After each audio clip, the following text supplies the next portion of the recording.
South India shopping mall festival and wedding celebrations సరికొత్త designs తో అద్భుతమైన కలెక్షన్.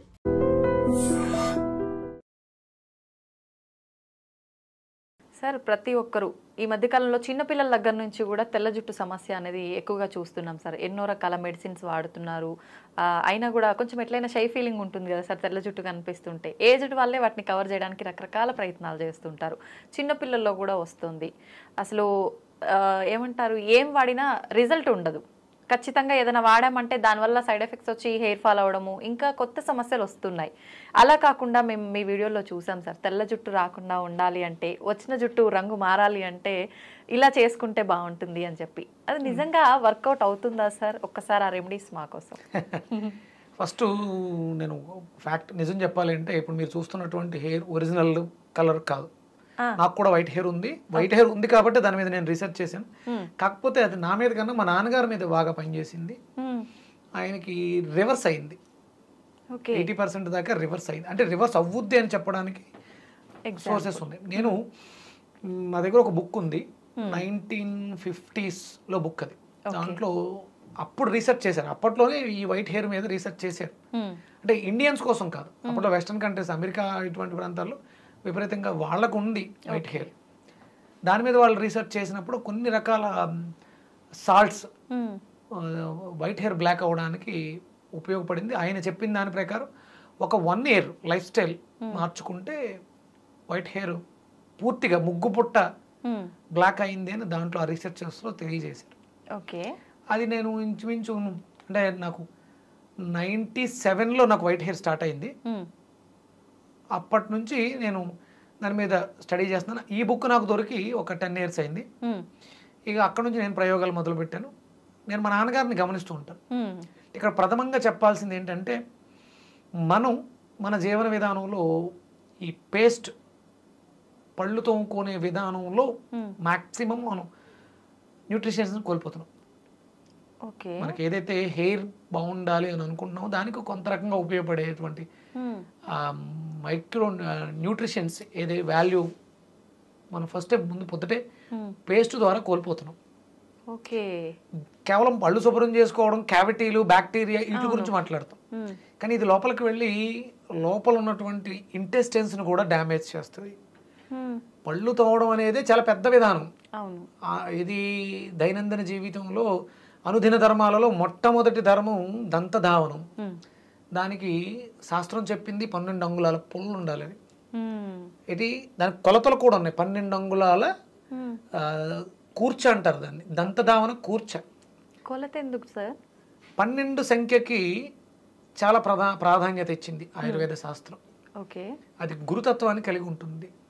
పందు పుల్ల ఎంత పడితే అంత కాదు, 12 అంగుళాలు ఉండాలి. అది కంపల్సరీ. ఒక్కొక్క అంగుళాన్ని నవ్వులుతూ తోముతూ వెళ్ళాలి. ఇక్కడ తోమడం మీద దృష్టి ఎక్కువ పెట్టలేదు, నమలడం మీద పెట్టింది. పంటికి మధ్య దాన్ని పెట్టి నమలడం ద్వారా అక్యు ప్రెజర్ జరుగుద్ది. పైన లార్జ్ ఇంటెస్టైన్స్కి స్మాల్ ఇంటెస్టైన్స్కి కనెక్షన్ పళ్ళలో ఉంది. పళ్ళు తోమేసిన తర్వాత నాలికని గీయటం కూడా చాలా శాస్త్రవిధిగా పెట్టింది. నొక్కి అదిమి పట్టి లాగాలి. అది కట్ చేసేంత షార్ప్గా ఉండకూడదు. మీరు ఒక మందపాటి రాగి రేకుని నాలిక బద్దలా తయారు చేసుకుని అది షార్ప్గా తెగిపోయే విధంగా ఉండకూడదు, మందంగా ఉండాలి. నొక్కి నొక్కి లాగాలి. అప్పుడు ఈ 12 ఆర్గాన్స్లో ఉన్నటువంటి వ్యర్థాలు తెల్లటి పాచి రూపంలో బయటకు వస్తాయి. ఇది లేదు మన జీవన విధానంలో. అప్పుడు తెల్ల జుట్టు రాకపోవడానికి ఇక రాకుండా ఎలా ఉంటుంది? మనం దీన్నే పాడు చేసాం. పందు వల్ల తెలియదు ఎవరికి. అది 12 అంగుళాలు ఉన్న విషయం నాకు కూడా రీసెంట్ గా తెలిసింది. నాలికను నొక్కి పెట్టి తోమాలి అంటే దానికి ఒక మంత్రం కూడా ఉంది. దంతధావనానికి ఒక మంత్రం కూడా ఉంది. అవన్నీ మనం తర్వాత విషయాలు విపులంగా మాట్లాడతాను. మీరు వైట్ హెయిర్ మారడం గురించి మాట్లాడారు. ఎందుకు చెప్తున్నానంటే, మా నాన్నగారు పందుపులతోటే పళ్ళు తోముతారు. ఎప్పుడు కూడా ఆయన పేస్ట్ బ్రష్ వాడరు. మరి మధ్యలో ఆయనకి ఎందుకు ప్రాబ్లం వచ్చింది అంటే, ఆయన జీవన విధానంలో చిన్న చిన్న మార్పులు చేసుకున్నారు. కొన్ని ఎడిక్షన్స్, స్మోక్ చేయడం వల్ల కూడా వైట్ హెయిర్ వస్తుంది. మనకి మెలనిన్ డ్యామేజ్ అవడానికి స్మోకింగ్ కూడా ఒక కారణం అవుతూ ఉంటుంది. నేను కొన్ని రకాల ప్రయోగాలు చేసిన తర్వాత అది అర్థమైంది. ఆయన ఇప్పుడు స్మోక్ మానేశారు కాబట్టి టర్న్ అవడానికి, వైట్ అవ్వడానికి కారణం అదే, అది కూడా ఒక కారణమైంది. సరైనటువంటి పోషకాహారాలు లేకపోవడం కారణమైంది. ఇవన్నీ ఆయన మానేశారు కాబట్టి ఇప్పుడు ఆయన హెయిర్ ఇంచుమించు ఒక 7-8 నెలలుగా రివర్స్ స్టార్ట్ అయింది. రెగ్యులర్గా ఇంకొంచెం పోషకాహారం తీసుకోగలిగితే అది డార్క్ అయిపోతుంది, పూర్తిగా అయిపోతుంది. రెగ్యులర్గా ఆయన న్యాచురల్ కొబ్బరి నూనె, అంటే మూలికలు కలిపినటువంటి మన మార్కెట్లో దొరికేవి కాదు, ఓన్లీ ప్లెయిన్ కొబ్బరి నూనె రాస్తున్నారు. రెగ్యులర్గా రాయాలి, వైట్ హెయిర్ బ్లాక్ అవుతుంది. అలాగే మనకి బెల్లం కావాలి, తెల్ల జుట్టు నల్లబడటానికి బ్లాక్ ట్రాకిల్, నల్ల బెల్లం కావాలి. అలాగే ఈస్ట్ అంటే నిల్వ ఉన్నటువంటి పదార్థాలు, పులియబడినటువంటి పదార్థాలు అద్భుతంగా, అందులో మనం పులియడం అంటే పెరుగుని ఎక్కువ తీసుకుంటాం. లాక్టోబాక్సిల్లస్, ఈస్ట్ గ్రాన్యూల్స్, అంటే మనము ఫార్మేషన్ రూపంలో తీసుకుంటే ఈస్ట్ గ్రాన్యూల్స్ని వాడడం ద్వారా కూడా తెల్ల జుట్టు నల్లగా అవుతుంది, నో డౌట్. ఇంటేక్ తీసుకోవాలి, అంటే దాంట్లో బి కాంప్లెక్స్ ఫ్యామిలీ మొత్తం ఉంటుంది. అది లోపలికి వెళ్ళి గుడ్ బ్యాక్టీరియాని ప్రొడ్యూస్ చేస్తుంది కాబట్టి తెల్లగా అయిన జుట్టు నల్లగా అవడానికి, తెల్లగా అవుతున్న జుట్టుని ఆపడానికి ఉపయోగపడుతుంది. అలాగే కంపల్సరీ కుంకుడుకాయలు వాడాలి, అది తాపాన్ని తగ్గిస్తుంది. మనం వాడే కెమికల్ షాంపూస్ కూడా వైట్ హెయిర్ రావడానికి కారణం అవుతుంది. మీకు నేను చెప్పాను, టచ్ స్పర్శ ద్వారా కూడా వ్యాధి రోగాలు నయమవుతాయి. అది మనం కుంకుడుకాయలని పిసుకుతాం, దాంట్లో ఉండేటువంటి పెంకు, నల్లగా ఉండే పెంకు చాలా గట్టిగా ఉంటుంది. ఇవన్నీ కూడా ఔషధ గుణాలని కలిగి ఉండడం ద్వారా చర్మం మేంచి మన శరీరం అంతా కూడా స్ప్రెడ్ అవుతుంది. ఇప్పుడు ప్రెసెంట్ నేను ఆ కుంకుడుకాయతోటి, నిమ్మ తొక్కలతోటి తయారు చేసినటువంటి న్యాచురల్ ప్రోడక్ట్ని వాడుతున్నాను. నేను మార్కెట్లో కూడా పంపిద్దామని చూస్తున్నాను. శిరోరక్ష, అగస్య శిరోరక్ష అని దానికి ఒక నామకరణం చేశాను. ఆయుర్వేదానికి అగస్యుల వారు పెట్టింది పేరు. అగస్య శిరోరక్ష అంటే కుంకుడుకాయలతో తయారు చేసినటువంటి షాంపూ. అది షాంపూ కాదు, న్యాచురల్ ప్రొడక్ట్. శిరోజాలు రక్షిస్తూ చర్మానికి నిగారింపునిస్తుంది. కుంకుడుకాయలతో స్నానం చేస్తే హెయిర్ రఫ్ అవుతుంది కదా సార్? అవుదమ్మా, అందుకనే అంటే ఒక్కొక్క తత్వం ఒకలా ఉంటుంది కాబట్టి దాంట్లో నానబెట్టిన మెంతులు వేయటం కూడా ఉంది, కండిషనర్. అలాగే మీకు మందారాకులు కూడా వేస్తారు. మీకు ఆ ఇది ఉంటే మీరు నిమ్మకాయల్ని రసం పిండేసి రోజు మార్నింగ్ తీసుకోండి. ఎసిడిక్ నేచర్ని ఆల్కలైన్ చేస్తుంది. ఆ తొక్కలు ఉండిపోతాయి కదా, వాటిని ఆరబెట్టండి, వాటిని పౌడర్ చేయండి, వాటిని ఇందులో వేసుకోండి. మీ హెయిర్ చాలా బాగుంటుంది, నో డౌట్. నాకు చాలా స్మూత్గా ఉంటుంది, సిల్కీగా ఉంటుంది, షైనీగా ఉంటుంది. నేను రెగ్యులర్గా ఇదే వాడుతున్నాను. అంటే నేను హెయిర్ కలర్కి న్యాచురల్ గోరింటాకు, ఇండిగో ఇవే వాడుతున్నాను న్యాచురల్గా. నాకు కూడా వైట్ హెయిర్ ఉంది, నేను మోసం ఎవరిని చేయట్లా, ప్రయత్నం చేస్తున్నాను. సమయం పడుతుంది. మా నాన్నగారికి త్వరగా రిజల్ట్ వచ్చింది, నాకు రావడానికి సమయం పడుతుంది. ఎందుకంటే మనకు పొల్యూషన్లో ఎక్కువ ఉన్నాం, దాని మీద కాన్సన్ట్రేషన్. ఆయనకి ఏం వర్క్ లేదు, ఆయన శుభ్రం ఖాళీ చేసాం, రిలాక్స్గా ఉన్నారు, తినడం, చిన్న చిన్న గార్డెన్ వర్క్స్ ఉన్నాయి. ఒక ప్లేస్లో మొక్కలు పెంచడం కూడా ఆయనకి అప్పచెప్పాను. ఈ మూలికలకు సంబంధించి అగస్య పుష్పం అనే ఒకటి ఉంటుంది, రెడ్ కలర్లో ఉంటుంది, దాన్ని గ్రో చేస్తున్నాను. అది దేనికి ఉపయోగపడుతుంది సార్? హెయిర్ కలర్ రావడానికి ఉపయోగపడుతుంది. అంటే మీకు బయట రెడ్, వైట్ కలర్ ఎక్కువ ఉంది, రెడ్ మనం పెంచుతున్నాను నేను. అంటే చాలా రకాలు, కొన్ని రకాలు అశోక అనేది వినే ఉంటారు, సీతమ్మ వారి చెట్టు కింద ఉందని. ఆ శోక అంటే శోకం లేకుండా చేస్తుంది. మనం దేనికోసం అయితే బాధపడుతున్నామో ఆ బాధ అనేది తీర్చేస్తుంది. ఆ చెట్లు కూడా పెంచాలి. అశోకుడు చెట్లు నాటించెను అని మేము చదువుకున్నాం. అవి చూస్తే మీరు పొడుగ్గా సన్నగా పైకి వెళ్ళిపోయి నల్లటి కాయలు కాస్తాయి, అవి అనుకుంటారు, అవి కాదు. శోకాన్ని తీర్చే చెట్లు సీతా అశోక అని దానికి ఏదో పేరు మార్చారు. మళ్ళీ అశోక వృక్షాలు వేరు, అవి ఎర్రటి పుష్పాలను ఇస్తాయి. ఆ చెట్టు యొక్క బెరడు కూడా మనకు ఉపయోగపడుతుంది. మనకి ఏదో బాధ ఉంది, శోకిస్తున్నాం, ఆ శోకాన్ని తీర్చేస్తుంది అశోక. మీకు స్త్రీలకి ఋతు సమస్యలు వస్తాయి, అశోకారిష్ట అని ఒక సిరప్ దొరుకుతుంది, అది రెగ్యులర్ గా వాడండి, ఇర్రెగ్యులర్ పీరియడ్స్ తగ్గిపోతాయి. శోకాన్ని తీర్చేస్తుంది, కడుపు నొప్పి వస్తుందిగా, మీకు ఆ పెయిన్ తీసేస్తుంది అది అశోక. ఆ ఆకులకి, ఆ బెరడుకి కూడా ఆ ప్రాపర్టీస్ ఉన్నాయి, శక్తి ఉంది. అవి వాడడం ద్వారా కూడా మనం తెచ్చుకోవచ్చు. ఎలా తీసుకుంటారు సార్ సిరప్, ఎలా వాడచ్చు? ఉదయం 15 ml, మధ్యాహ్నం 15 ml, సాయంత్రం 15 ml. అంటే మెన్స్ట్రువల్ సైకిల్స్ ఇబ్బందులు ఉంటే 15 ml వాటర్ తోటి ఆఫ్టర్ ఫుడ్ రెగ్యులర్ గా తీసుకుంటే శోకాన్ని తగ్గిస్తుంది.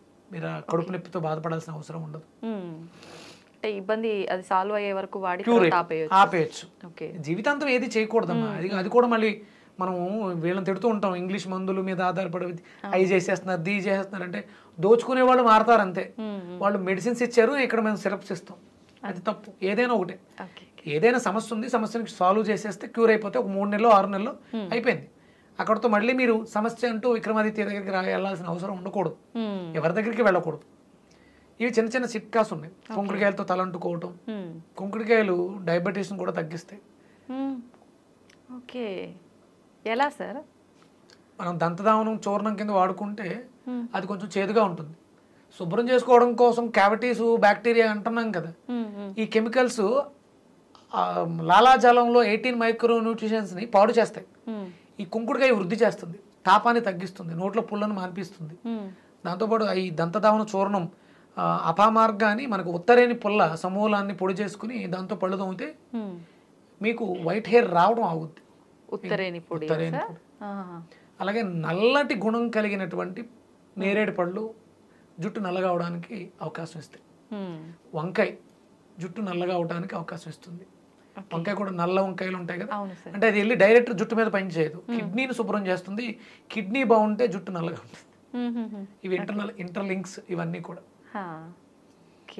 అలాగే పండిన దొండకాయలు కూడా జుట్టు నల్లగా అవడానికి అవకాశం.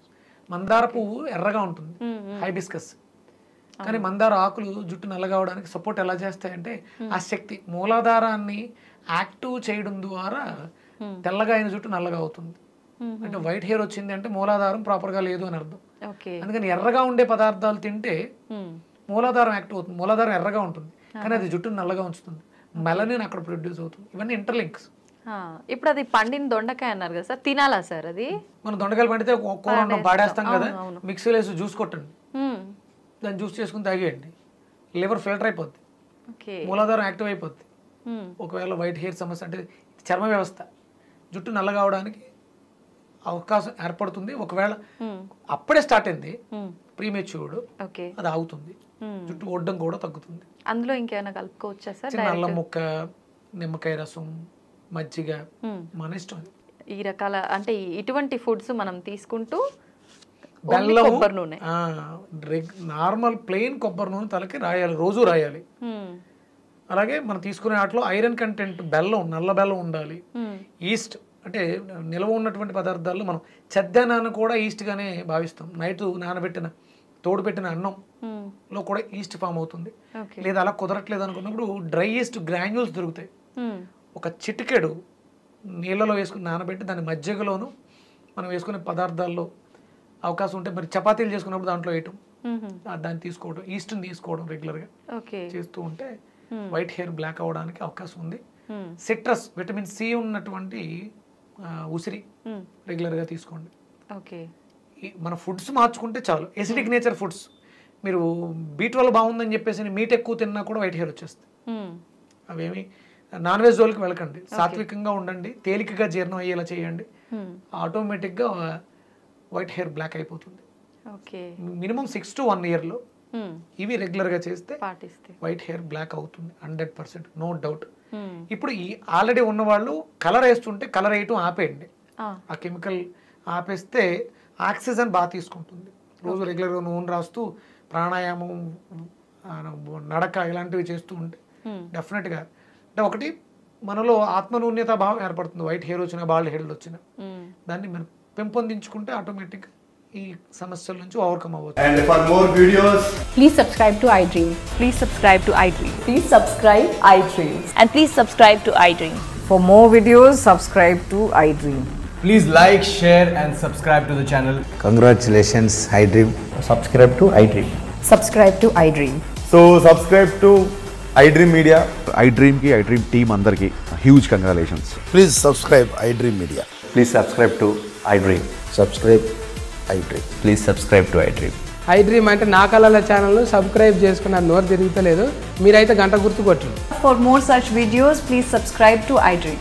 Subscribe to iDream. Please subscribe to iDream. Please subscribe iDream Media. Please do subscribe to iDream. Please subscribe to iDream Media. For best entertainment and information, please subscribe iDream. And don't forget to subscribe to iDream.